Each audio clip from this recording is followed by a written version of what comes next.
So, good day each and everyone. So, my choosing topic is all about toxic masculinity.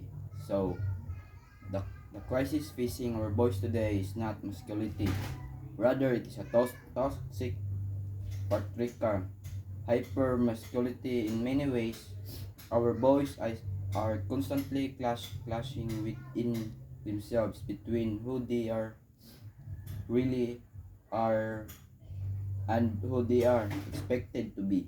The stress of guarding and protecting a false self creates a deep wound in the male psyche. Recently, the attitudes and connections Sculus argues that masculinity consists of a losing interrelated collection of norms, beliefs, and behaviors associated with masculinity, which are harmful to women, men, children, and society more broadly. Under this broad definition, Sculus suggests that toxic masculinity includes behaviors such as hyper-competitiveness, self-sufficiency, and glorification of violence, sexism, misogyny, traditional gender rules, and lastly, heteronormativity. And last but not the least, a sense of entitlement to sex with women.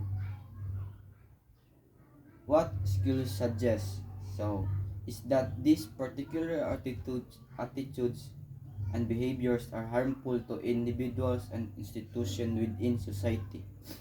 However, these behaviors are not masculinity per se, but associated with masculinity. Thought arguably more and more alignment with it. So the problem is not masculinity in and of itself. Thought I would rather see the genders confounded more thoroughly. That's an that's another say. So as Michael Salter writes in the term toxic then attempts to distinguish negative and harmful traits from the healthy traits of masculinity. However, Salter, working through the theories of Ren Connell, argues that the approach is misguided. For Salter and Connell, toxic masculinity cannot be reduced to a set of behaviors or types. Instead, Instead, toxic masculinity must be understood in its origins, in its causes. Toxic masculinity, like any and all gender, is culturally specific. Thus, it to say what constitutes masculine in one community will be different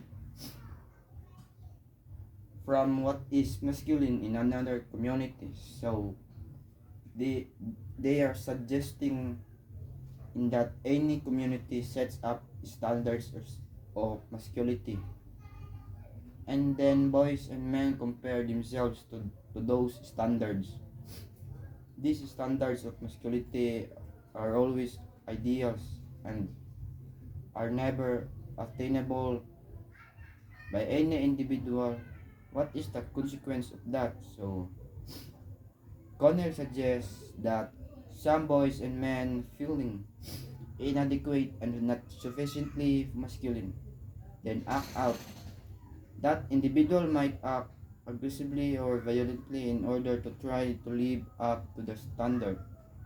It's a fine distinction to make, but instructive for Seltzer and Connell if we simply look at the set of behaviors and blame culture and socialization when we miss the real causes. If we miss the real causes, then we are unlikely to be able to affect change.